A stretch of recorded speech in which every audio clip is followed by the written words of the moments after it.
Shalom semuanya, selamat Shalom. malam. Salam, selamat malam. Selamat bergabung dalam persekutuan doa gabungan Sekeuskupan Pangkal Pinang pada malam hari ini.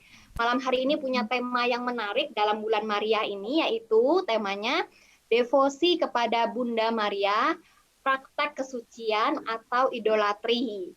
Nah, saat ini saya mau mengajak teman-teman semua yang belum menyalakan kameranya, ayo kita nyalain kameranya. Kita mau berikan senyuman kita yang paling manis dari tempat kita masing-masing kepada teman-teman kita di Zoom ini. Yuk kita nyalain kameranya. Saat ini saya mau menyapa teman-teman semua ya. Sebelumnya saya mau menyapa yang dari Pangkal Pinang. Yuk lambaikan tangannya di kamera kita masing-masing. Di Pangkal Pinang, halo, ada Romo Nugroho. Terima kasih. Kuaseng dari Batam, Kuaseng. Ada Dia solider sama Pangkal Pinang. banyak nih ya, saya nggak bisa sebut satu-satu, banyak. Yang dari Tanjung Pinang ada nggak Tanjung Pinang? Jangan semua. Semuanya.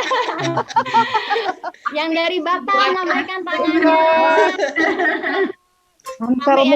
Anselmo ini Pastor Ansel bukan ya? Bukan. Ya. Anselmo bukan Pastor Ansel. Bukan. Dari Pangkal Pinang tadi, sorry nggak ke sapa. Terus ada yang dari daerah lain. Oh, dari Jakarta. Jakarta dari itu ada.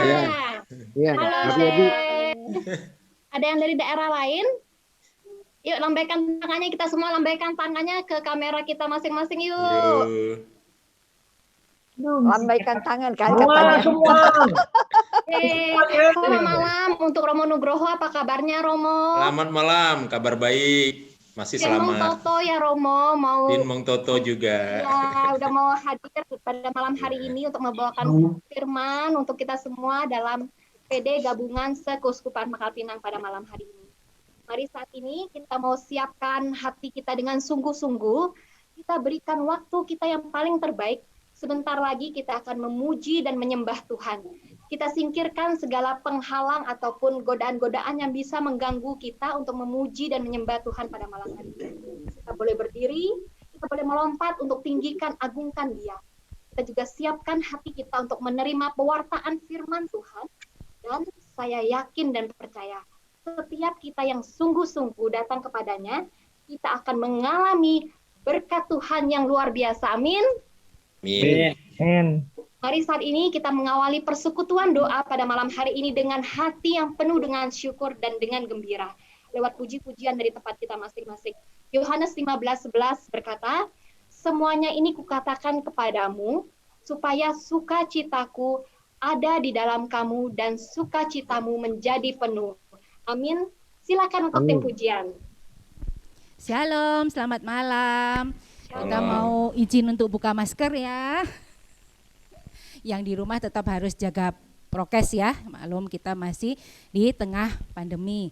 Oke, kita mau mulai puji-pujian pada malam hari ini. Kita mau siapkan hati, kita mau dengan gembira melangkah masuk di hadapan Allah.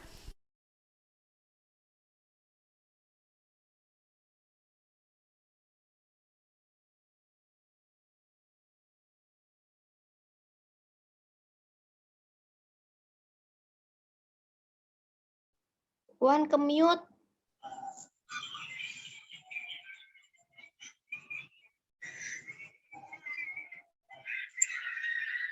Novi telepon Iwan ke mute nih, Semua menghadap Tuhan, bertepuk tangan nyanyi sukaria, sebab besar kasih setianya. Ayo yang di rumah boleh melihat senyum manisnya di layar masing-masing. Kita mau bersukaria, kita mau menghadap di hadapan Tuhan, kita mau siapkan hati kita sebelum kita mendengarkan sabda Tuhan. Dengan gembira bersama melangkah, kita semua menghadap Tuhan, bertepuk tangan nyanyi sukaria, sebab besar kasih setianya. Angkatlah hati jiwa, angkatlah hati jiwa, mohon rahmat terlimpah, agar kita pun pantas berkenan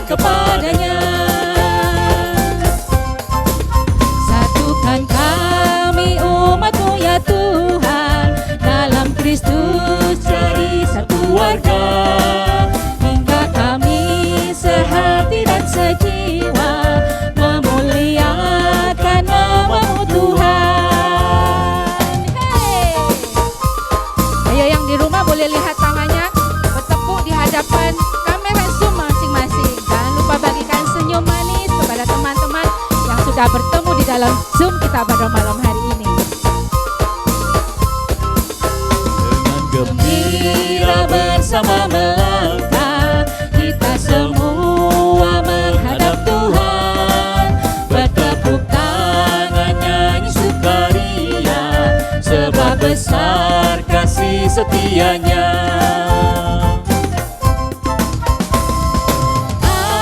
Angkatlah hati jiwa, mohon rahmat berlimpah, agar kita pun pantas berkenan kepadanya. Satukan kami semua ya Tuhan, satukan kami umat-Mu ya Tuhan, dalam Kristus jadi satu warga, hingga kami sehati dan sejiwa memuliakan nama-Mu Tuhan.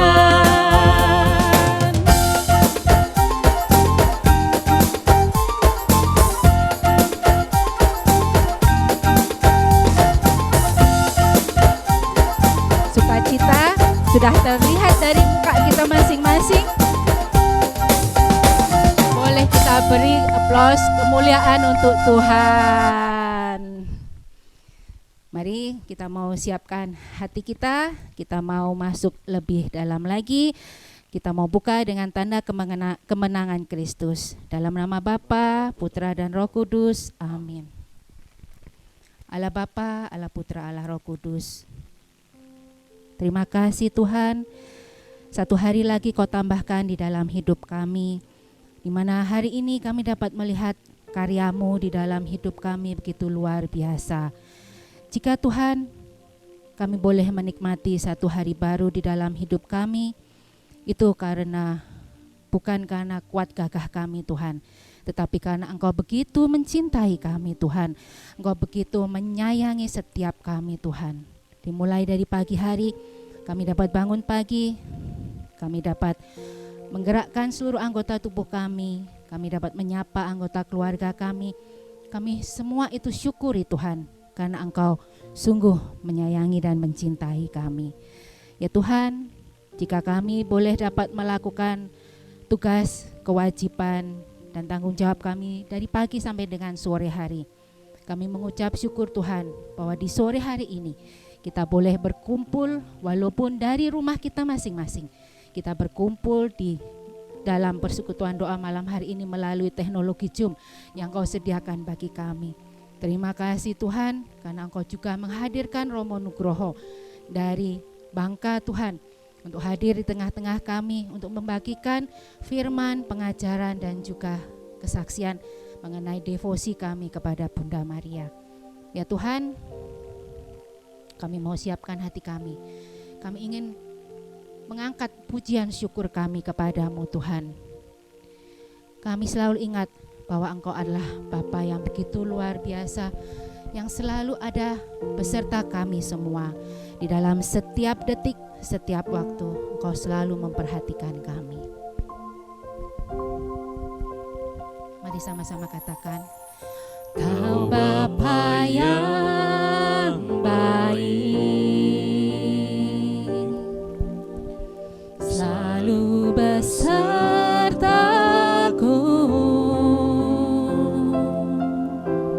setiap detik, setiap waktu. Kau perhatikanku, Engkau Bapa yang setia. Kau Bapa yang setia, selalu menjagaku.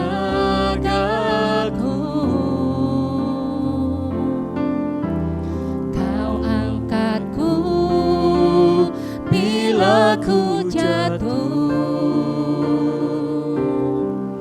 Kau menopang syukurku Tuhan. Ku berikan syukurku buat kebaikan-Mu.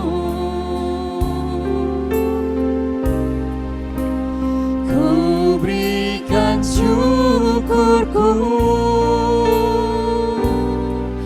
buat pertolongan-Mu. Sebab Kau jadikanku berharga di mata-Mu.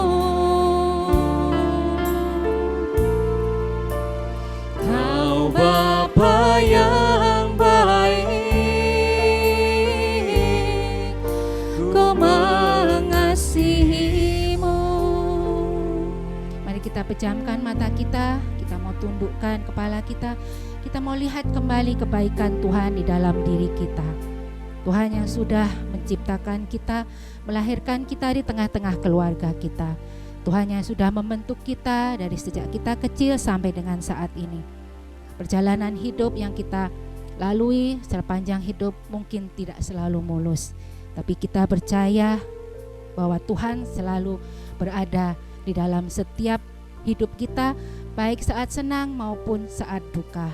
Baik kita bersuka cita maupun di saat berduka, Tuhan selalu ada di dalam hidup kita.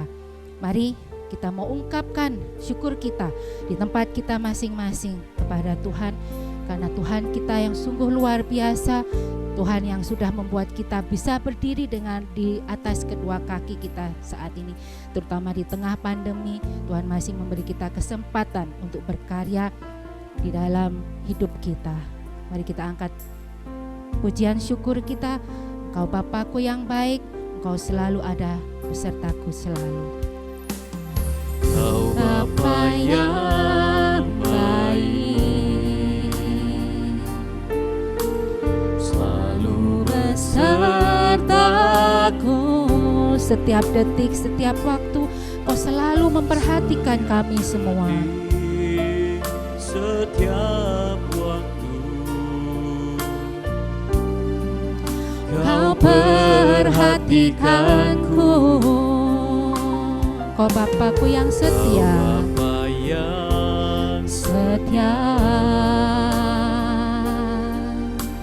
selalu menjagaku. Kau angkat kami semua bila kami jatuh, Tuhan. Bila ku jatuh, Kau juga menopang kami. Kau menopangku. Inilah syukur kami kepadamu, Tuhan. Ku berikan syukurku buat kebaikan-Mu. Ku berikan syukurku buat pertolongan-Mu. Sebab Kau jadikanku berharga di mata-Mu.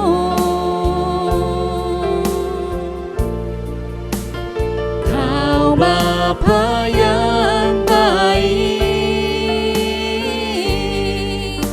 Ku mengasihi-Mu. Kau Bapa-Ku yang baik, Kau Bapa yang baik, Ku mengasihi-Mu. Inilah ucapan syukur kami kepadamu, Tuhan. Kau Bapa yang baik,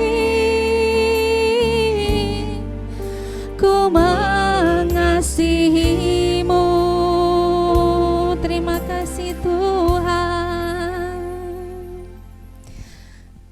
Sungguh kita bersyukur bahwa kita punya Allah yang begitu luar biasa berkarya di dalam diri kita. Amin. Amin. Yang di rumah boleh kita lambaikan tangan, kita nyatakan bahwa saat ini kita siap untuk memuji Tuhan. Kita percaya anggur baru ada di tempat kita masing-masing, dicurahkan di tempat kita masing-masing, dan kita sekarang datang di dalam urapan, di dalam hadirat Tuhan.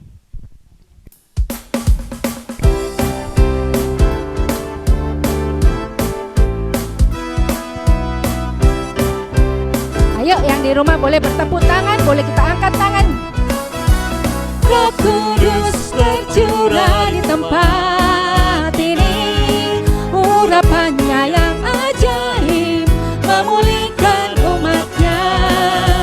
Roh Kudus tercurah bagi gerejanya, membangkitkan umat pilihannya. Hari ini harinya Tuhan. Hari inilah harinya Tuhan, saat pembebasan tiba. Belenggu dosa, belenggu dosa telah dipatahkan. Mari bersorak bagi Dia.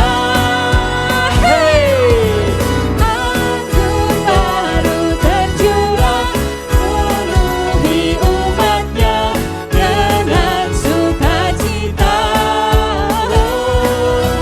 Minyak baru tercurah, urapi umatnya, nyata kuasanya. Ayo Romo, Bapak Ibu yang di rumah, mari kita lebih semangat lagi, kita angkat pujian ini. Kita percaya Roh Kudus ada di tempat kita masing-masing, amin. Boleh kita lihat lambaian tangannya? Roh Kudus tercurah di tempat ini, urapannya yang ajaib memulihkan umatnya. Roh Kudus, Roh Kudus tercurah bagi gerejanya, membangkitkan umat pilihannya. Hari inilah harinya Tuhan, saat pembebasan tiba. Kita percaya belenggu dosa telah dipatahkan. Belenggu dosa telah dipatahkan. Mari bersorak bagi Dia. Sama-sama yang di rumah. Hey! Anggur baru tercurah, penuhi umatnya dengan sukacita. Minyak baru tercurah, urapi umatnya, nyata kuasanya. Ayo yang di rumah, saya mau lihat tangannya di depan kamera. Anggur baru tercurah, penuhi umatnya dengan sukacita. Mau lebih semangat lagi. Minyak baru tercurah, urapi umatnya, nyata kuasanya. Katakan nyata kuasanya. Nyata kuasanya. Kita percaya kuasa Tuhan begitu nyata, amin. Nyata kuasanya. Boleh beri kemuliaan untuk Tuhan.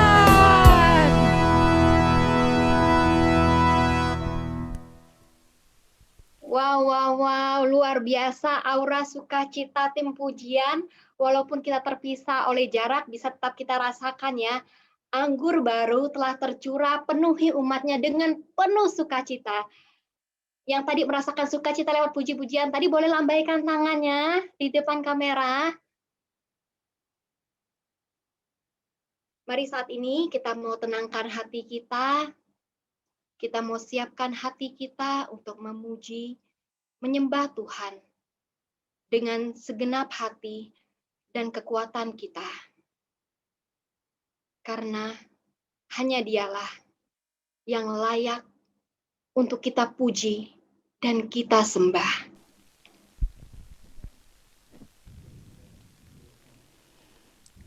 Mari saat ini kita mau siapkan hati kita. Kita mau buka hati kita. Kita sadari bahwa Tuhan begitu luar biasa di dalam hidup kita. Maka Tuhan yang layak kami sembah dalam setiap perkara hidup kita. Saat ini kita mau buka hati kita. Kita mau angkat tangan kita mau buka mulut kita mau sembah Tuhan. Tuhan yang begitu berkarya luar biasa di dalam diri kita semua.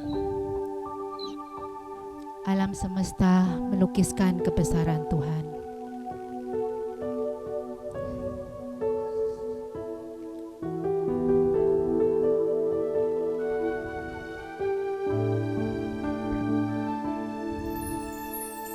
Alam semesta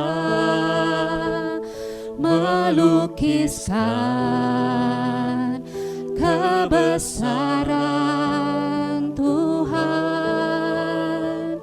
Bumi dan surga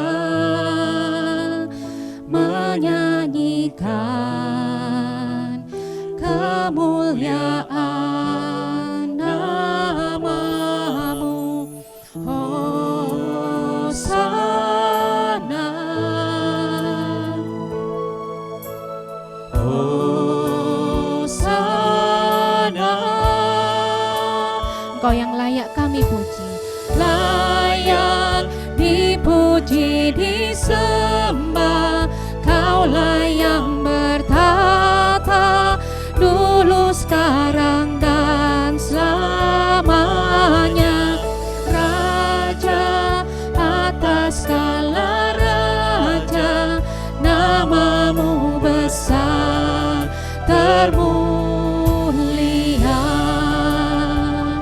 Ya benar Tuhan, namamu begitu besar termulia di dalam hidup kami. Tidak ada Allah lain selain Engkau di dalam hidup kami Tuhan. Dalam segala kesulitan hidup kami, dalam segala keindahan hidup kami dapat melihat bahwa Engkau berkarya membentuk kami sampai dengan saat ini begitu luar biasa. Dunia boleh memberikan kami pandemi Tuhan, tapi kami percaya Tuhan, di dalam namamu kami masih memiliki kesehatan, kami masih memiliki keluarga yang kami cintai, kami masih memiliki kesempatan untuk berkarya di dalam namamu. Kami angkat hati kami Tuhan, kami ingin masuk, kami ingin sembah Engkau Tuhan, karena Engkau Allah yang layak kami sembah kini dan sepanjang masa. Mari sama-sama kita katakan, alam semesta melukiskan kebesaran Tuhan. Alam semesta melukiskan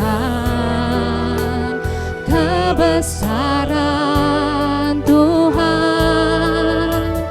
Bumi dan surga menyanyikan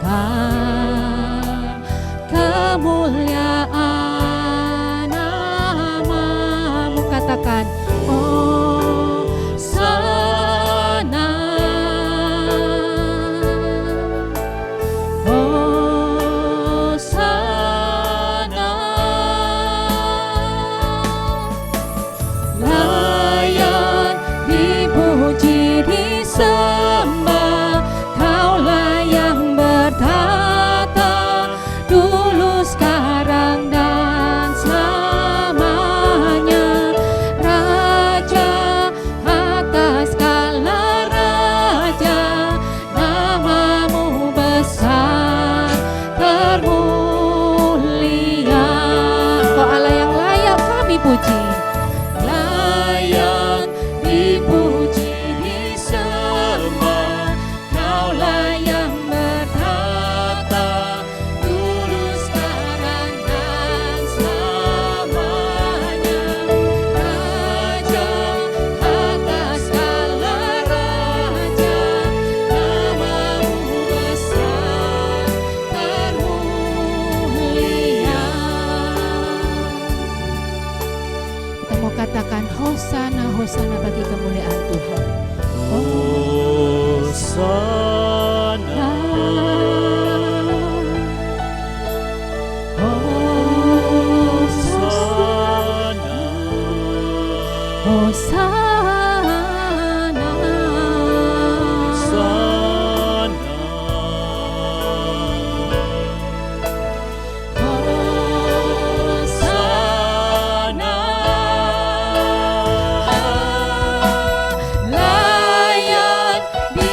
Tuhan kita mau angkat hati kita mau angkat tangan kita mau sembah Tuhan. Tuhan yang begitu berkarya luar biasa di dalam hidup kita. Mari kita lihat segala karya yang Tuhan telah lakukan di dalam hidup kita. Engkau Allah yang layak kami sembah, Engkau yang sangat amat kami cintai Tuhan. Hanya ini yang kami miliki. Segala pujian dan penyembahan kami angkat kepadamu Tuhan.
Kemuliaan kepada Bapa dan Putra dan Roh Kudus, seperti pada permulaan, sekarang, selalu dan sepanjang segala abad.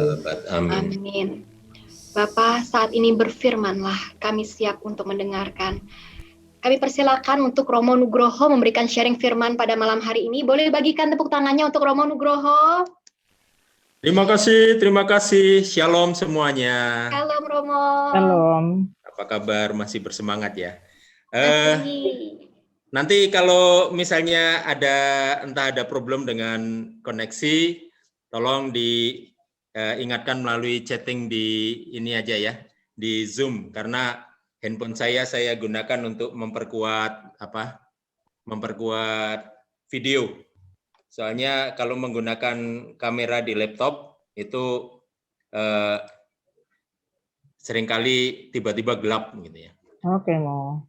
Baik, malam ini kita akan merenungkan berkaitan dengan bulan Maria, itu devosi kepada Bunda Maria.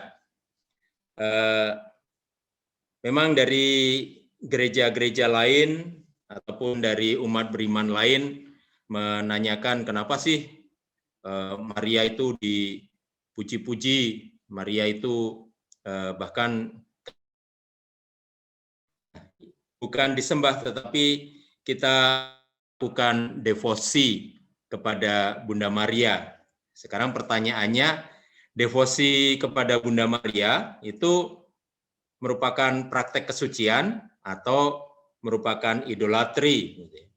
Idolatri memang dalam bahasa Inggris itu pakai huruf Y, tetapi ini dalam Indonesia itu sudah populer juga idolatri, sehingga yang Y diganti I supaya nggak salah baca nanti idolatry gitu ya.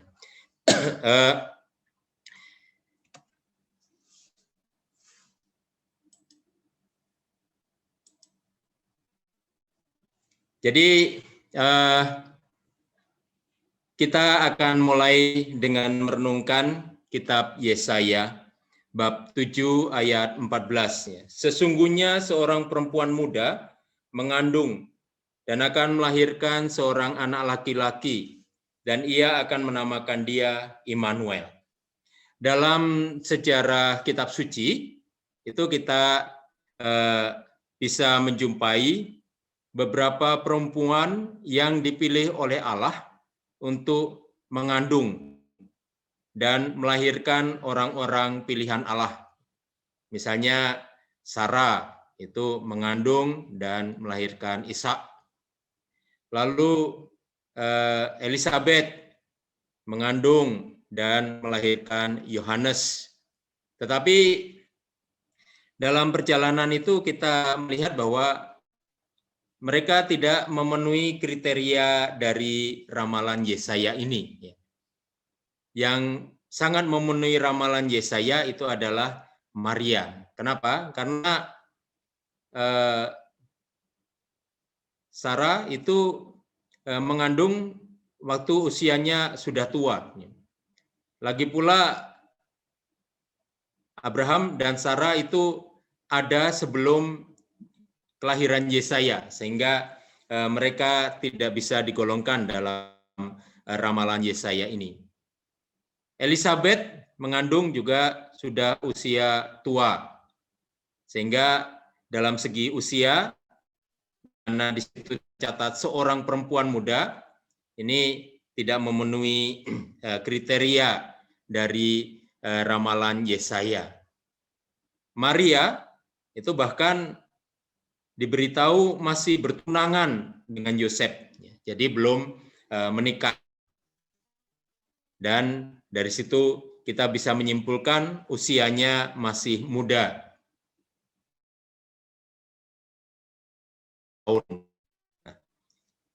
Ini yang Yesaya. Jadi kita berpegang kepada Maria. Tetapi kita coba melihat secara umum devosi itu apa sih ya? Jadi dalam devosi itu tidak hanya dikenal di gereja Katolik, tetapi dikenal di berbagai keperluan, gitu ya. Berasal dari kata devotio. Nah, dalam gereja Katolik ini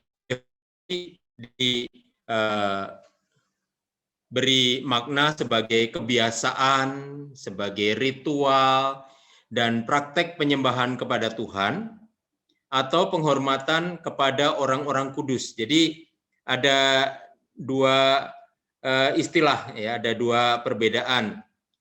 Yang satu ini penyembahan kepada Tuhan, kalau kepada Tuhan itu penyembahan, sementara kepada orang kudus itu penghormatan.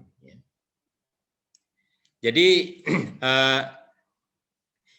dengan demikian, kalau kita melakukan devosi kepada Bunda Maria, ini kita masuk dalam aspek penghormatan ini.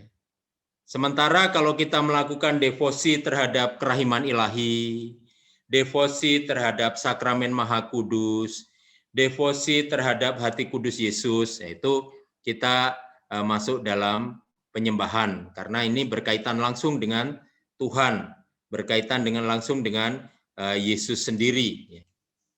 Jadi devosi kepada Maria, kepada Santo Yosef tahun ini itu kita masukkan dalam kategori penghormatan. Nah, ini merupakan ungkapan cinta dan kesetiaan yang muncul dari perjumpaan iman.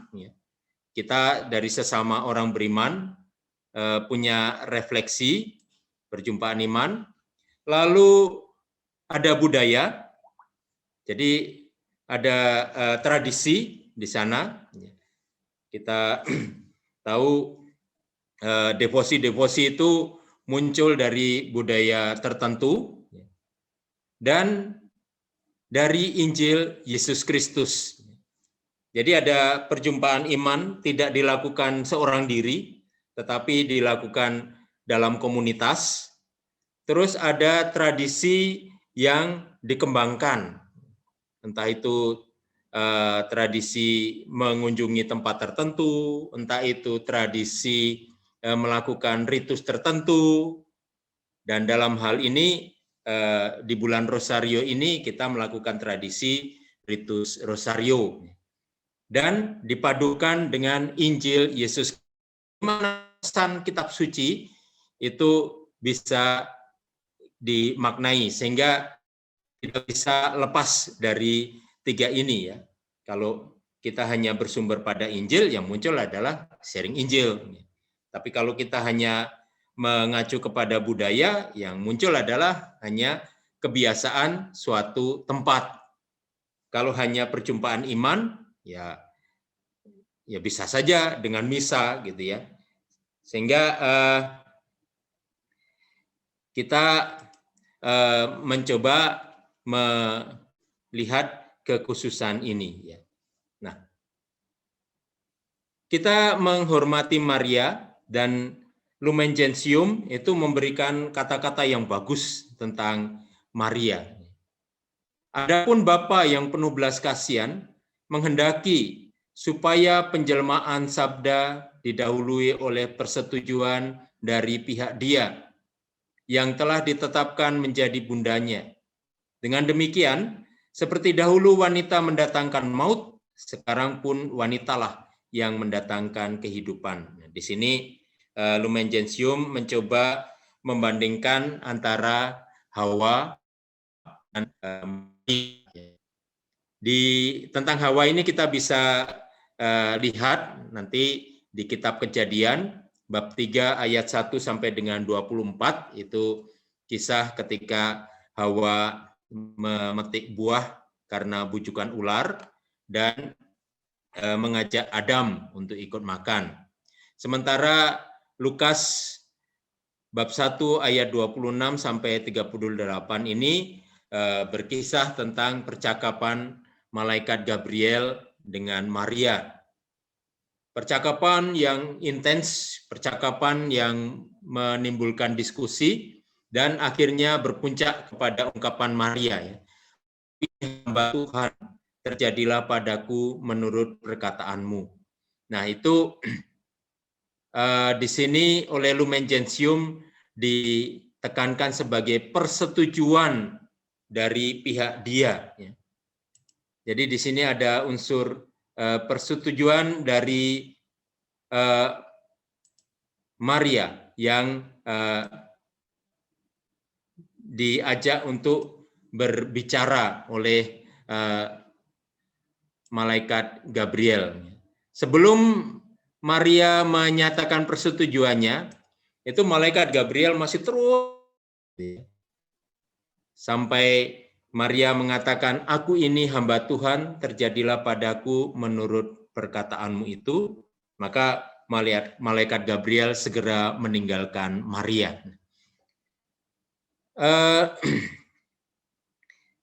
Dari Lumen Gentium ini kita bisa melihat bagaimana Bapak Gereja itu mencoba menggambarkan bahwa kalau dulu Hawa itu menjadi pribadi yang mengawali kedatangan maut, maka wanita juga yang mendatangkan kehidupan, yaitu Maria.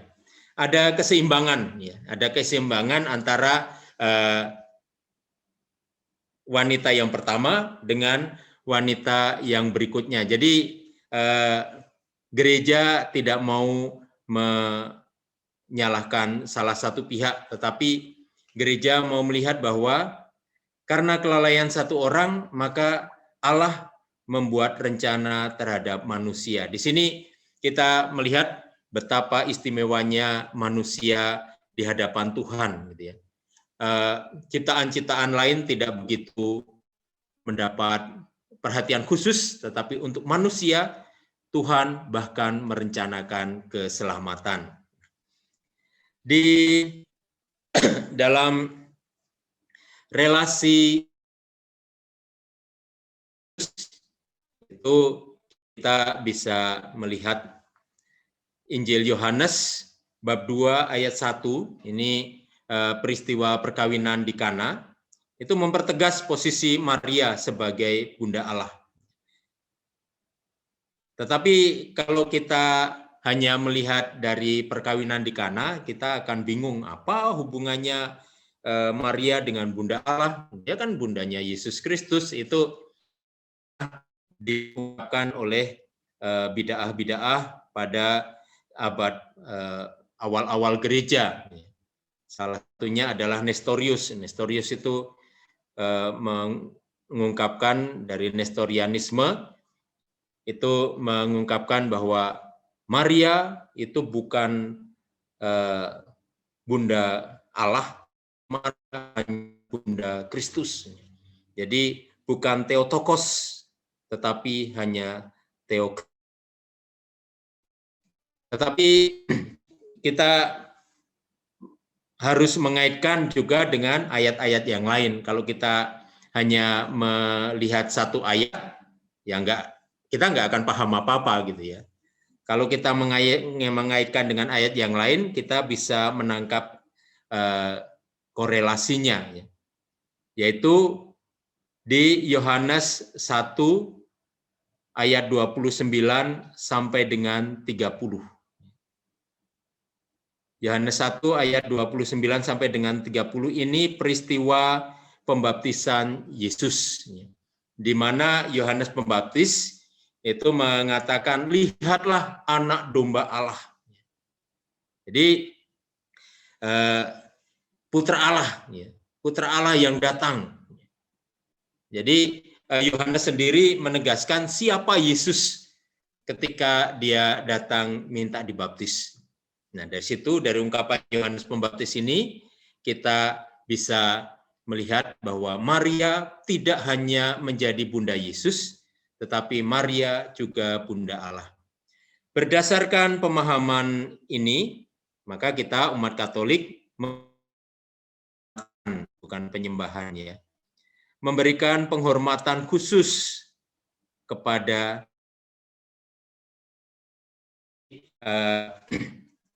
kita menempatkan Maria secara istimewa di dalam perjalanan iman kita, karena kita melihat relasi Maria dengan Yesus.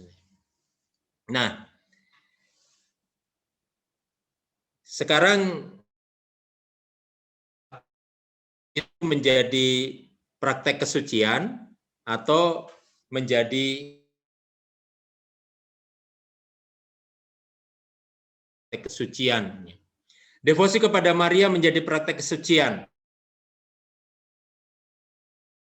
Maria dalam hubungan dengan Yesus. Maria tidak bisa berdiri sendiri. Kalau ia berdiri sendiri, maka dia akan menjadi perempuan biasa seperti kebanyakan perempuan yang lain. Jadi dalam doa Rosario, dalam doa Salam Maria, kita juga mengatakan terpujilah engkau di antara wanita dan terpujilah buah tubuhmu. Jadi tidak bisa hanya terpujilah engkau di antara wanita. Kenapa terpujilah di antara wanita? Ya karena ada sesuatu di dalam diri Maria. Buah tubuh wanita itu adalah, buah tubuh Maria itu adalah Yesus Kristus. Jadi ada kaitan, dalam kaitan dengan Yesus inilah Maria menjadi pribadi yang istimewa. Dalam doa Rosario kita yang ritus yang pokok itu ada aku percaya. Aku percaya itu Trinitas disebutkan. Aku percaya akan Allah, aku percaya akan Yesus Kristus, aku percaya akan Roh Kudus disebutkan. Dan Bapa kami, kita khusus menyapa Sang Bapa. Nah, dalam saya sendiri kita juga mengakui relasi antara Maria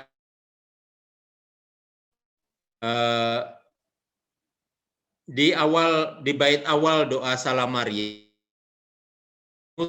ungkapan Elizabeth ketika berjumpa dengan Maria. Terpujilah engkau di antara wanita, di antara perempuan, dan terpujilah buah tubuhmu. Memang Elizabeth tidak menyebut Yesus karena ketika masih di kandungan kan biasanya tidak diberi nama gitu ya. Hanya disebut terpujilah engkau di antara perempuan, semua perempuan, dan terpujilah buah tubuhmu. Jadi Elizabeth sendiri melihat dalam terang Roh Kudus bahwa dalam diri Maria itu ada pribadi yang sangat agung, pribadi yang sangat mulia, pribadi yang melebihi apa yang dikandung oleh Elizabeth sendiri. Sehingga Elizabeth mengungkapkan, siapakah aku ini? Sehingga anak di dalam kandunganku bersorak kegirangan. Itu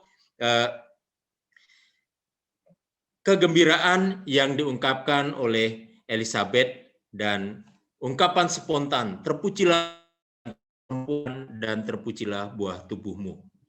Sementara Santa Maria Bunda Allah itu tradisi para bapak gereja, gitu ya, para pendahulu kita dalam suci, yang tercatat dalam kitab suci itu di bait pertama, ya. Ungkapan Gabriel, salam ya, hai engkau yang diberkati, menjadi salam Maria penuh rahmat, Tuhan sertamu, perempuan dan terpujilah buah tubuhmu.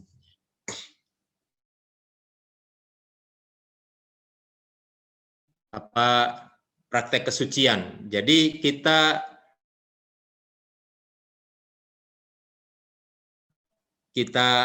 melihat, kita mengaitkan.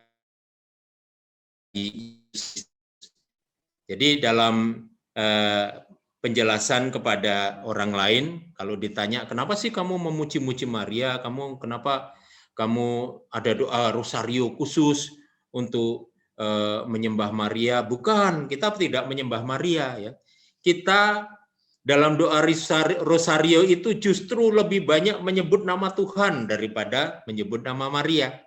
Karena nama Maria itu hanya kita sebut sebagai Salam Maria, Salam Maria, Salam Maria. Hanya itu. Ya. Aku percaya, kita menyebut Tuhan. Yesus menyebut Tuhan. Lalu kemuliaan, itu kemuliaan kepada Bapa dan Putra dan Roh Kudus. Ya, jadi di dalam rosario itu kita lebih banyak menyebut Tuhan, bukan menyebut Maria. Maria hanya itu salam Maria penuh rahmat, Tuhan sertamu. Tuh. Terpujilah engkau di antara wanita dan terpujilah buah tubuhmu Yesus. Ini jadi dalam doa rosario sebenarnya Maria itu kita sebut sekilas gitu ya. Kita sebut sekilas. Karya-karya Maria, terus pekerjaan Maria, perlindungan Maria kita sebut enggak, ya. Kita justru banyak menyebut kata Tuhan kalau mau dikritisi gitu ya. Nah, sementara idolatri ini berarti pemberhalaan, pemujaan berhala, kemusyrikan, ya. Nah, ini yang seringkali menjadi beban bagi orang-orang Katolik yang sungguh-sungguh mau mendekatkan diri dengan Tuhan. Apalagi orang-orang Katolik yang sungguh khatam dalam Alkitab gitu ya. Jadi baik orang Katolik maupun orang non-Katolik selalu bertanya, banyak yang bertanya itu ya, Pastor, bagaimana kita ini orang Katolik di dalam kitab suci tidak boleh menyembah patung. Di dalam Injil juga bahkan Yesus sendiri marah di bait Allah karena lalu di gereja kita ada patung, ada salib, ada ini. Bagaimana itu? Nah, kita bisa melihat ini ya. Jadi saya sengaja menampilkan patung Maria yang di kanan kiri depan itu ada lilin gitu ya. Jadi bukan sekedar patung Maria yang kosong, tetapi patung Maria yang ada lilinnya. Oke lah, kita sudah sering mendengar bahwa ciri khas penyembahan Katolik itu pada lilin, walaupun lilin ini sebenarnya artinya juga umum, penerang gitu ya. Lilin ini sebenarnya penerang, bukan sarana untuk memuji, bukan berarti kalau doa kita tanpa lilin itu doanya nggak diterima, bukan. Ya. Tetapi ya sudahlah, karena sudah pemahaman umum. Ya. Nah, seringkali kita punya pendapat atau kita berargumentasi, enggak, di gereja itu ada patung, tetapi kami tidak menyembah patung. Ya, penjelasannya bagaimana? Loh, kalau enggak menyembah patung, kenapa di sekitar patung ada lilin? Kenapa di sekitar patung diberi bunga? Penjelasan kita bagaimana? Di situ kita kembali kepada makna devosi tadi ya, bahwa ada kita menyembah, tetapi kepada santo santa kita memberi penghormatan. Masa memberi penghormatan harus pakai lilin, memberi penghormatan harus pakai kembang? Mari kita bandingkan dengan kebiasaan tokoh-tokoh negara. Nah, ini kita bandingkan saja. Ada replika Garuda, lalu di situ diberi bunga pada hari kesaktian Pancasila. Apa berarti mereka menyembah Garuda? Kan enggak. Mereka meletakkan bunga sebagai tanda penghormatan.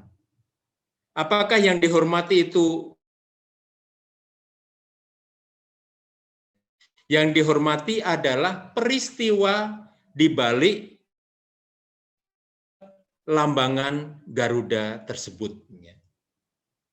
Yang mereka hormati, yang kita hormati itu dalam rangka Garuda Pancasila ini adalah bahwa ada perjuangan yang sangat besar sampai mengorbankan jiwa demi Garuda ini. Demi hakikat dari kehidupan berbangsa. Demikian juga dengan tradisi kita menempatkan lilin, menempatkan bunga di dekat patung Maria, patung Santo Yusuf, patung Santo Damian, patung Santo Petrus, dan seterusnya.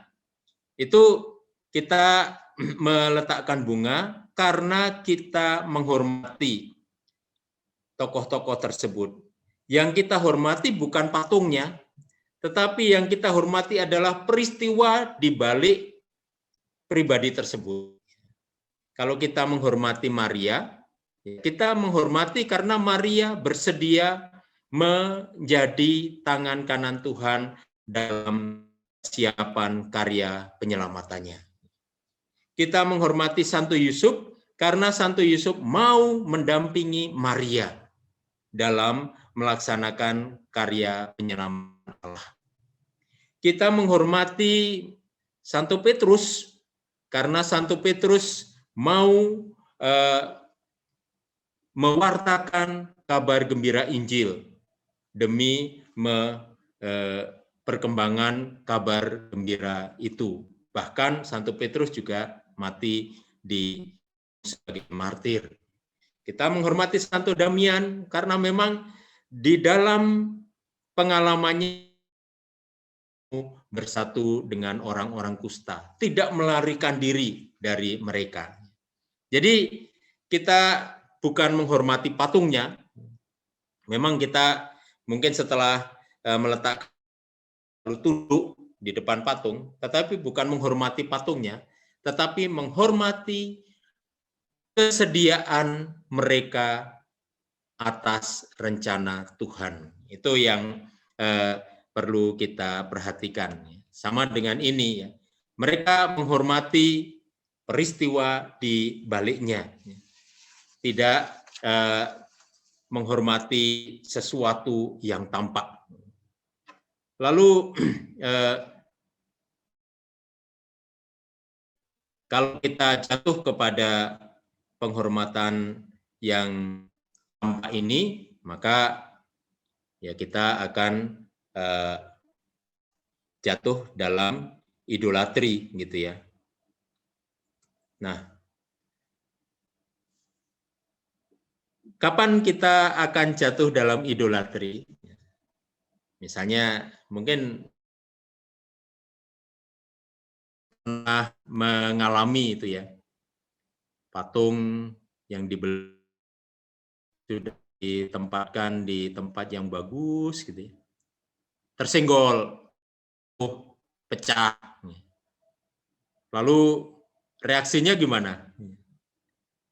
Ada yang reaksinya, aduh pecah sayang. Ya sudah, selesai. Misalnya patung Yesus gitu ya.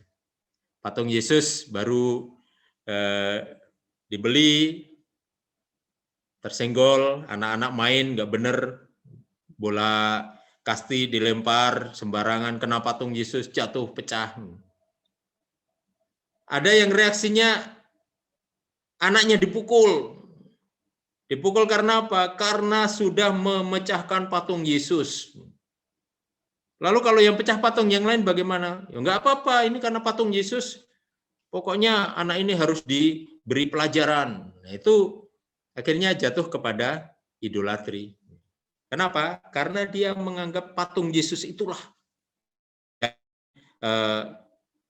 suci, gitu ya.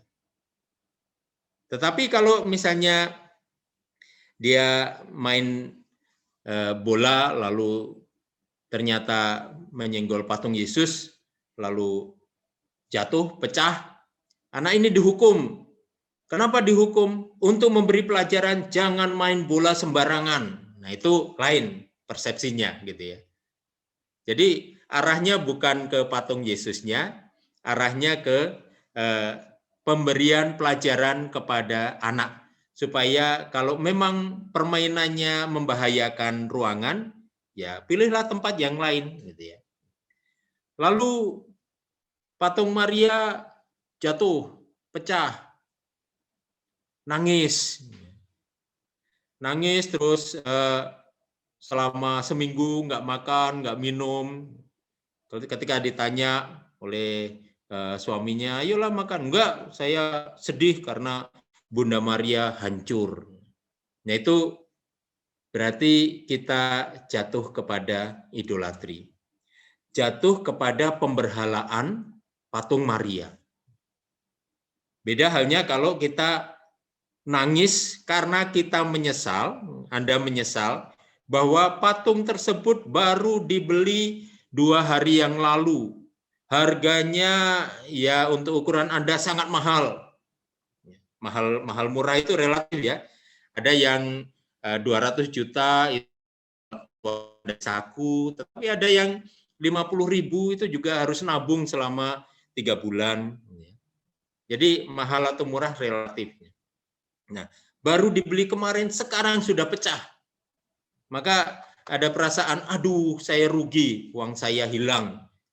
Apa yang saya tabung belum sempat saya nikmati sudah hilang. Itu kita tidak jatuh dalam idolatri, tetapi kita jatuh kepada pemikiran ekonomis bahwa yang istilahnya ya yang sudah kita upayakan belum balik modal, gitu ya. Tetapi sudah hilang, tidak bisa kita nikmati. Ini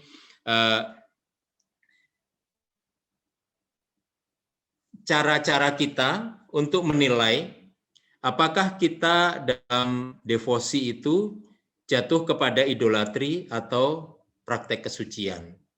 Misalnya sedang doa rosario, rosarionya kesenggol teman atau terkait ke baju teman, lalu patah, putus, terus manik-maniknya terurai kemana-mana, lalu nangis, menyesal, kenapa rosario saya yang suci ini. Nah, itu jatuh ke dalam praktek idolatri. Di Singapura saya pernah waktu tugas di sana, itu ada orang ini hampir tiap minggu minta berkat atas rosario yang sama. Father, please bless my rosary. Father, please bless my... Saya tanya, why do you ask me to bless rosary every Sunday? Lalu dia jawab, ya karena saya tidak sengaja membawa rosario saya ini. Jadi itu jatuh dalam, jadi ini kebiasaan ini jatuh ke dalam praktek idolatri.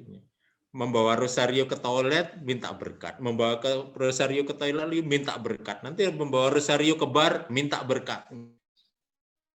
Itu jadi kita jatuh ke dalam idolatri. Karena sebenarnya pemberkatan rosario itu cukup satu kali, tidak usah diberkati berkali-kali. Rosario ini adalah sarana bagi kita untuk mengingat berapa kali kita sudah doa Salam Maria. Jadi bukan rosarionya yang penting adalah kesediaan kita untuk berdoa. Nah, ini berkaitan dengan devosi kita. Lalu berkaitan dengan Bunda Maria, kalau berbicara tentang Bunda Maria, kita seringkali latah dengan gua. Ada yang punya intensi, pastor saya mau menyumbang, mau jadi donatur, asal paroki mau membangun Gua Maria. Sering kan kita dapat, mungkin Bapak Ibu juga jadi panitia pembangunan gereja, itu pasti untuk Gua Maria itu gampang sekali mendapatkan donatur. Saya mau menyumbang untuk Gua Maria. Pokoknya dalam pemikiran kita ini seringkali kalau ada Maria berarti harus ada Gua Maria. Padahal kita bisa melihat dalam sejarah itu Maria menampakkan diri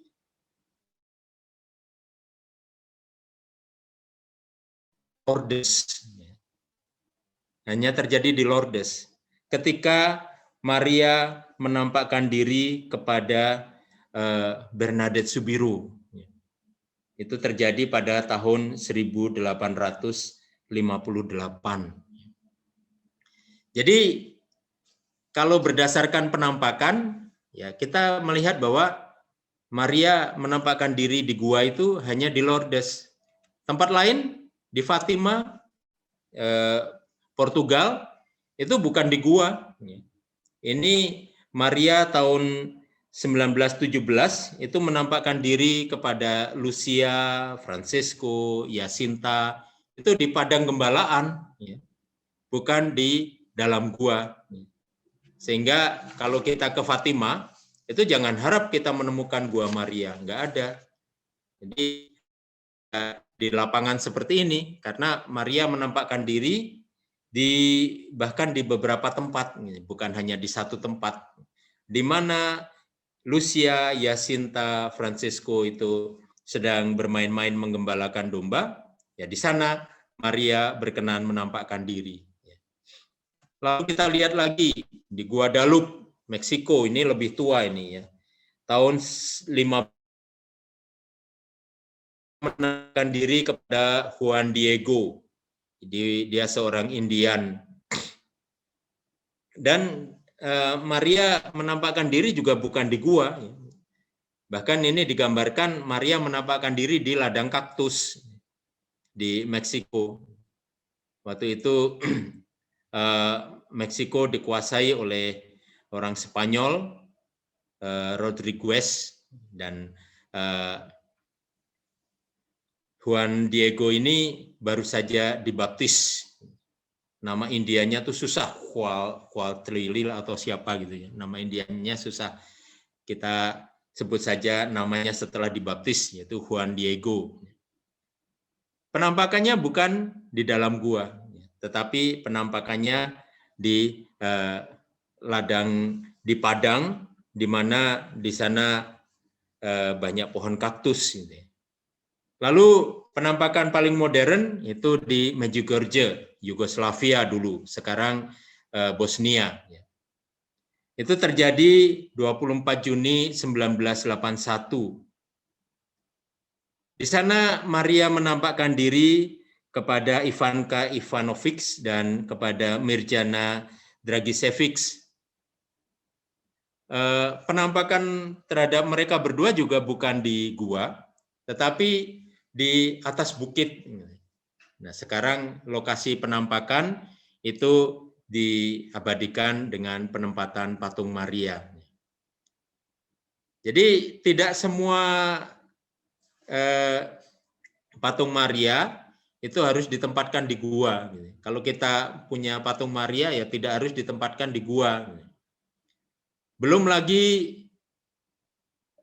gelar-gelar yang kita berikan kepada Maria. Gelarnya banyak ya. Ada Maria Bunda para pelaut atau Maria bintang samudra. Itu artinya Maria menjadi pelindung para pelaut. Kalau menjadi pelindung para pelaut, ya penggambarannya sebaiknya jangan di dalam gua. Jadi ada sih stasi yang mendedikasikan gua Marianya kepada Maria Stella Maris. Tetapi di dalam gua, kalau ya secara tapi aneh juga gitu ya. Ada juga Maria Ratu Damai, Maria Reginalis di dalam gua. Padahal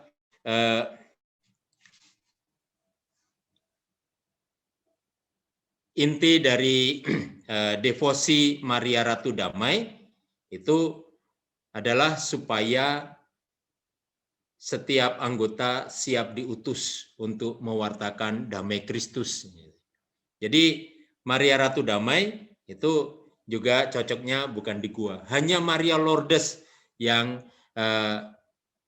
menampakkan diri di dalam gua di Lourdes.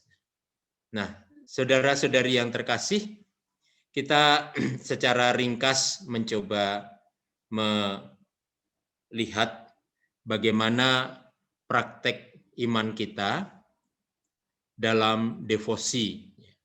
Devosi itu bukan liturgi. Kalau kita bicara liturgi, itu kaitannya langsung dengan Ekaristi. Tetapi devosi ini merupakan suatu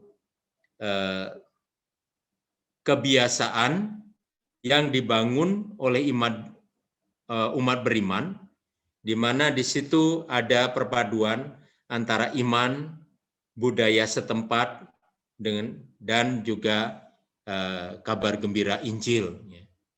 Dalam pelaksanaan doa rosario pun kita mengenal macam-macam cara berdoa. Ada yang disebut sebagai blok rosary. Blok rosary itu dilakukan seperti jalan salib dalam perjalanan peristiwa pertama di rumah tertentu, nanti terus jalan kaki, Salam Maria, peristiwa kedua di rumah tertentu, lalu rumah siapa lagi, itu blok rosary. Lalu kita juga jadi ini devosi ini juga merupakan suatu ritus. Ya, karena memang tidak ada peraturan khusus yang harus kita turuti untuk mendoakan rosario. Kita bisa mendoakan secara pribadi. kita bisa mendoakan secara bersama-sama. Kita bisa mendoakan pagi sebelum matahari terbit. Kita bisa mendoakan siang. Kita bisa mendoakan malam sebelum tidur. Jadi terserah kita. Kita bisa mendoakan rosario tiap hari. Dan di dalam bulan rosario ini memang kita dianjurkan setiap hari kita mendoakan doa rosario. Tetapi di bulan-bulan yang lain kita bisa mendoakan rosario hari tanda kesetiaan kita kepada Kristus Bunda Maria. Setiap kita melakukan devosi ini, kita diajak untuk mengingat bahwa kita melakukan devosi demi praktek kesucian, bukan karena idolatri, bukan karena kita mengharapkan keuntungan dari devosi kita, tidak. Kalau namanya penghormatan kepada orang kudus, ya berarti kita tidak mengharapkan imbalan apa-apa. Bahwa melalui doa itu kita mendapatkan mukjizat, ini adalah rahmat Tuhan. Tetapi kalau misalnya melalui doa itu yang mendapat mukjizat orang lain, ya kita nggak boleh marah. Misalnya kita sedang sakit, lalu doa rosario, yang sembuh tetangga kita. Ya sudah, nggak apa-apa. Itu namanya Tuhan berbelas kasih, tetapi kepada tetangga kita, bukan kepada kita sendiri. Yaitu kebaikan Tuhan. Tuhan bebas untuk melakukan kebaikan kepada siapa saja. Terhadap hati kudus Yesus, terhadap ini kita menyembah. Menyembah itu juga artinya tidak mengharapkan sesuatu, tidak memohon keuntungan bagi diri sendiri, tetapi kita menyembah. Kita melihat para rasul itu juga mempersembahkan dirinya demi pewartaan kabar gembira. Mereka dihukum mati. Maka di sini kalau kita melakukan devosi, mempersiapkan hati kita bahwa bisa jadi diuntungkan adalah orang lain. Bisa jadi ketika kita berdevosi, kita malah semakin mendapatkan kelelahan. Setelah berdevosi, kita malah mendapatkan kesulitan, bisa jadi. Saudara-saudara kita yang mendapatkan penampakan Bunda Maria, mereka tidak begitu saja mengalami sukacita, ya. Mereka justru disuruh puasa, mereka disuruh bertapa, mereka disuruh menghadap orang-orang yang belum tentu langsung percaya, seperti Lucia, Jacinta, dan Francisco, disuruh menghadap Bapak Uskup. Dan Bapak Uskup tidak langsung percaya. Tetapi ketika Maria menyebut satu clue, baru Bapak Uskup percaya. Yang disebut adalah, aku adalah Bunda Allah. Itu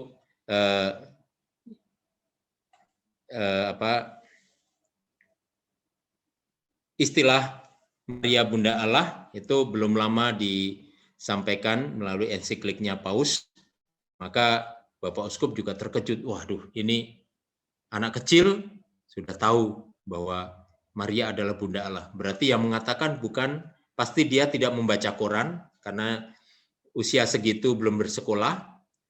Pasti dia tidak dibisiki orang tuanya, karena informasi ini juga baru didapat dari kepausan. Pasti dia mendapat bisikan langsung dari pribadi yang sangat agung. Maka Bapak Uskup menyampaikan peristiwa penampakan ini. Nah, saudara-saudara terkasih, ini permenungan yang saya sampaikan.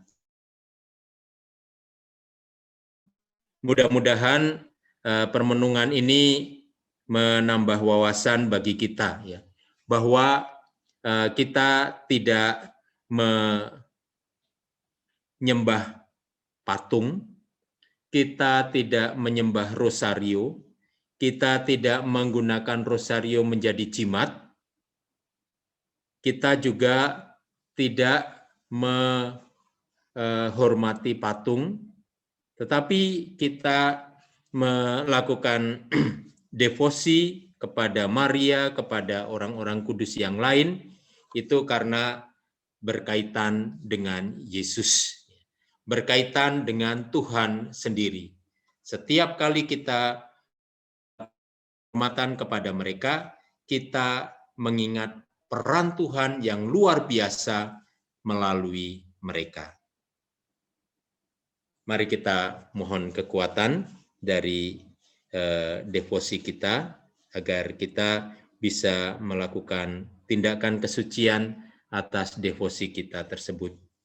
Tuhan Allah yang Maha Rahim, Engkau telah memberikan para kudus, terutama Santa Maria dan Santo Yusuf, yang mau bekerja sama denganmu dalam karya penyelamatan. Sudilah kiranya Engkau menguatkan kami agar dalam menjalankan devosi kami selalu ingat akan kasih-Mu. Dan ketika berhadapan dengan pertanyaan saudara-saudari kami bisa memberikan jawaban yang baik, yang memberikan wawasan kepada mereka. Kami tahu ya Tuhan, saudara-saudari kami juga sangat ingin mendapatkan perantara seperti Bunda Maria, seperti Santo Yusuf, seperti orang kudus yang lain. Maka kami mohon sudilah kiranya Engkau menggunakan kami semua untuk menjadi pewarta yang baik, sehingga ketika kami melakukan devosi, kami dibangun kepada kesucian, kepada ketulusan, dan ketika kami mewartakan kepada sesama, kami juga disertai dengan pemahaman, sehingga dari kami bisa mendapatkan informasi yang benar dari kami sendiri. Terpujilah nama-Mu Tuhan, kini dan sepanjang masa. Amin. Terima kasih dan selamat berdevosi secara benar. Terima kasih untuk Romo Nugroho untuk pengajaran pada malam hari ini sungguh luar biasa, menambah wawasan kita semua, kita praktek kesucian atau idolatri ya. Terima kasih Romo, dan saya ringkas sedikit, devosi bukannya liturgi. Devosi itu merupakan suatu kebiasaan yang dibangun oleh umat beriman, perjumpaan iman, budaya, Injil Yesus Kristus. Kemudian devosi kepada Bunda Maria menjadi praktik kesucian bila kita menempatkan Bunda Maria dalam hubungan dengan Yesus. Maria tidak bisa berdiri sendiri, bila ia berdiri sendiri maka dia akan menjadi perempuan biasa seperti kebanyakan perempuan dalam doa rosario. Selalu ada Allah Tritunggal yang ditonjolkan. Nah, terima kasih Romo, kita berikan aplaus dong untuk Romo Nugroho. Saat ini kita akan mendengarkan sharing dari teman kita yang cantik. Silakan Yen.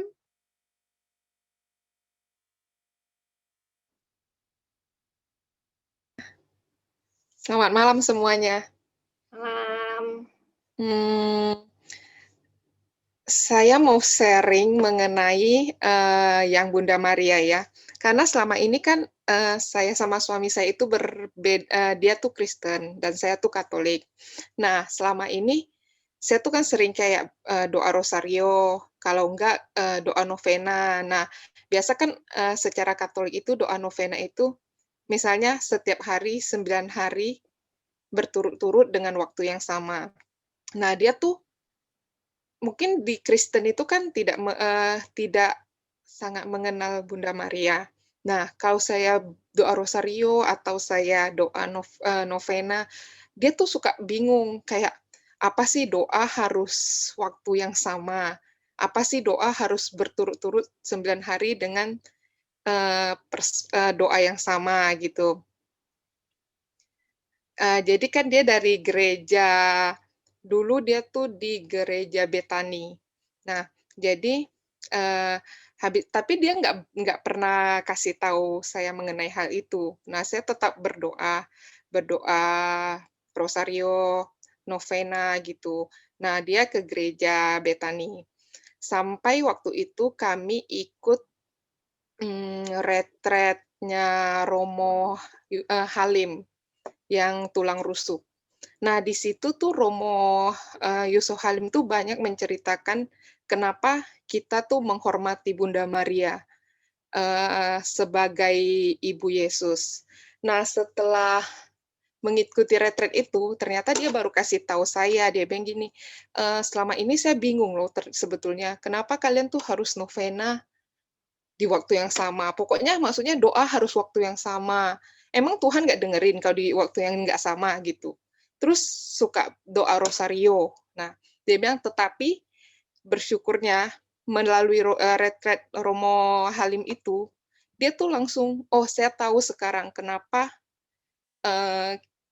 kita harus menghormati Bunda Maria, katanya gitu. Karena salah satunya karena Bunda Maria itu adalah Ibu Yesus, katanya.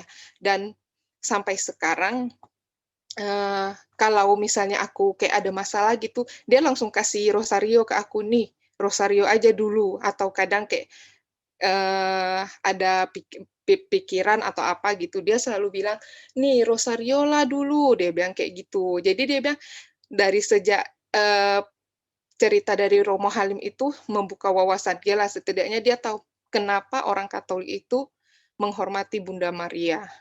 Dan aku pernah baca aku pernah ketemu satu kalimat itu. Jadi kalimat ini tuh aku sering bawa kalau misalnya lagi ada masalah gitu, yang menyatakan gini. Jadi kita tuh ucapkan secara terus-menerus, Maria, Bunda Yesus, jadilah bundaku saat ini. Kita memang, maksudnya kita selalu tahu Bunda Maria di sekitar kita, tapi di saat kayak ada masalah gitu, aku selalu bilang Bunda Maria, Bunda Yesus, jadilah bundaku saat ini. Dan aku tuh merasakan Bunda Maria tuh kayak lagi meluk kita gitu, kayak lagi memeluk erat kita saat aku tuh mengucapkan kalimat ini terus. Itu aja sih, terima kasih. Terima kasih Yen untuk sharingnya malam hari ini. Kita berikan aplaus untuk Yen. Ada teman-teman lain yang mau sharing? Kalau tidak ada, saya mau sapa-sapa. Di sini ada 3 suster ya kalau nggak salah ya. Ada Suster Benedikta, ada Suster Gemma, ada Suster Hedwig. Halo Suster. Kemudian ada teman kita juga yang dari jauh, dari Aussie, Cik Susan. Halo Cik Susan.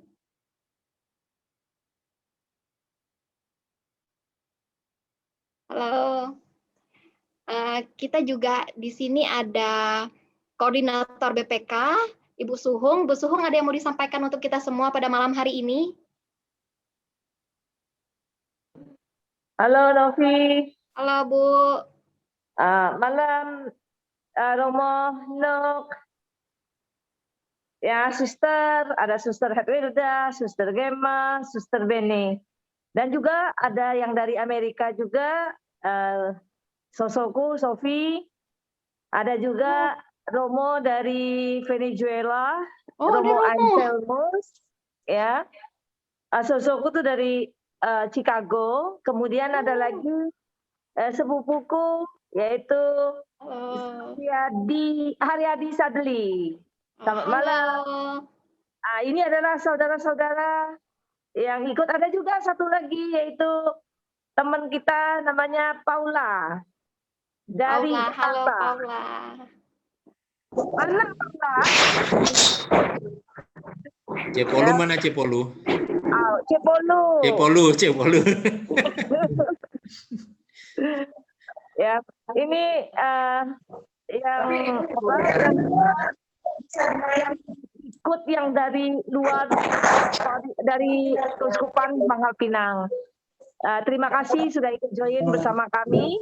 Ya, terima kasih juga kepada Romo Nop ya yang sudah memberikan sharingnya yang sudah sungguh sangat bermanfaat, yang berguna bagi kami semuanya. Terima kasih juga kepada kawan-kawan yang dari Pangkal Pinang, yang dari Batam, ya. Kemudian saya belum lihat nih yang dari Sungai Liat, Ibu Sulis ada nggak ya? Belum kelihatan ya, nggak kelihatan ya. Baik, semuanya Bu Titin juga ya. Terima kasih karena ide anak-anak Bu Titin. Ya. Sekali lagi, kami sebagai koordinator BPK Kuskupan Pangkal Pinang mengucapkan terima kasih kepada semua yang sudah mengikuti malam hari ini dan sudah mendengarkan sharing daripada baik dari Bu Romono maupun dari sharing dari Dian. Ya.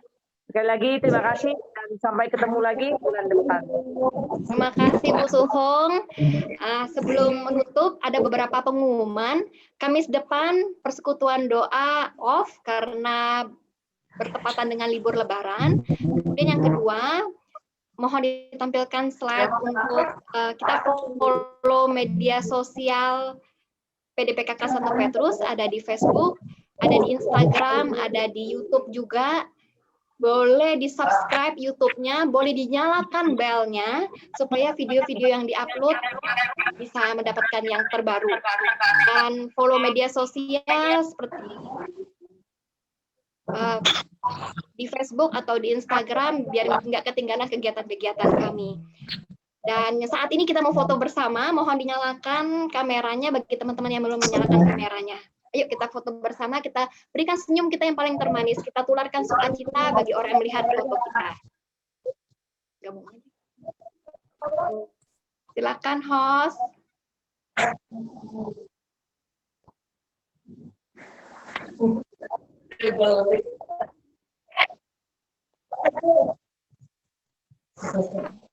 Apakah host sudah siap?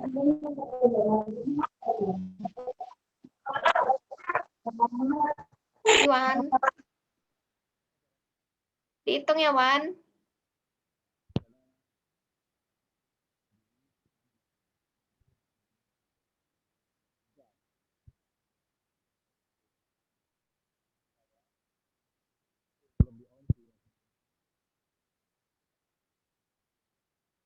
Halo, Wan? Mana ya? Sudah siap-siap, Iwannya mana ini kameramen? Halo, bisa dengar suaranya? Bisa. Oke, Wan. Hitung, Wan. Oke. Ya. Ya. Oke, lembaran pertama. 1. Oke. Lembaran kedua. Oke. Lembaran ketiga. Agak banyak aja, belum. Satu lembar itu 2 kali 3 kali gitu ya. Oke, ada. Ya, ulang lagi sekali ya. Oke. Oke, 1, 2, 3. Oke, lembaran kedua. 1, 2, 3. Baik, lembaran ketiga. 1, 2, 3. Oke, udah selesai. Terima kasih Wan. Saat ini kita sudah sampai di penghujung kebersamaan kita. Mari siapkan hati, kita mau doa penutup dan nanti kita mohon berkat dari Romo Nugroho ya untuk kita semua. Mari saat ini kita mau siapkan hati kita. Bapak, saat ini kami berada di penghujung kebersamaan kami dalam persekutuan doa gabungan Sekuskupan Pangkal Pinang secara online pada malam hari ini. Kami sungguh-sungguh bersyukur kepadamu Bapa untuk kesempatan pada malam hari ini kami boleh berkumpul walaupun secara online untuk memujimu, menyembahmu, mendengarkan firman-Mu lewat Romo Nugroho dan mendengarkan sharing dari sahabat kami Yan. Sehingga dalam bulan Maria ini kami boleh lebih memahami devosi kepada Bunda Maria sehingga iman, pengharapan, kasih kami semakin dikuatkan. Bapak berkatilah istirahat malam kami pada malam hari ini, sehingga besok pagi kami boleh bangun dalam keadaan sehat, dengan semangat yang baru, dengan sukacita yang baru, untuk memulai hari yang Kau berikan kepada kami. Kami saat ini mohon berkat dari Romo Nugroho. Tuhan bersamamu. Dan bersamamu Dan bersamamu juga. kita sekalian senantiasa dilimpahi rahmat Allah yang Maha Kuasa, Bapa, Putra, dan Roh Kudus. Amin. Amin. Terima kasih Romo Nugroho dan terima kasih untuk teman-teman semua. Sehat selalu, jangan lupa 6M, selalu memakai masker, mencuci tangan, menjaga jarak, menjauhi kerumunan, mengurangi mobilitas, dan M yang terakhir adalah menjaga iman dan imun tubuh kita semua.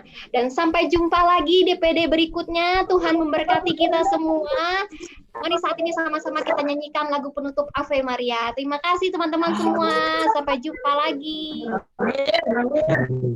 Mari kita tutup persekutuan doa pada malam hari ini. Kita mau angkat pujian. Kita mau angkat pujian kepada Bunda kita, Bunda yang selalu ada dalam setiap doa-doa kita.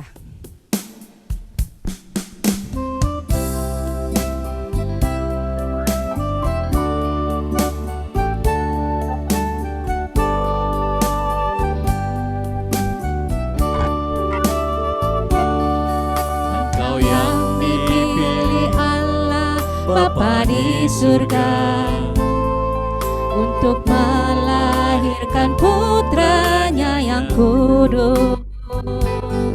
Engkaulah Bunda Kristus, Bunda Sang Penebus segala dosa manusia. Bunda Maria perawannya tiada bernoda, hatimu bersinar putri tiada bercela. Engkau Bunda Almasih yang diangkat ke surga penuh kemuliaan. Ave Maria. Ave Maria, Ave Maria. Terpujilah Bunda. Terpujilah Bunda, terpuji namamu sepanjang segala masa. Ave Maria, Ave Maria. Syukur kepadanya Tuhan yang pengasih selama-lamanya. Syukur kepadanya. Syukur kepadanya Tuhan yang pengasih selama-lamanya. Kita mau katakan syukur kepadanya. Syukur kepadanya Tuhan yang pengasih selama-lamanya. Terima kasih. Sampai jumpa Kamis berikutnya. Tuhan Yesus memberkati. Amin. Dadah. Dan Mong Romo Nugroho. Ya, terima kasih. Selamat malam.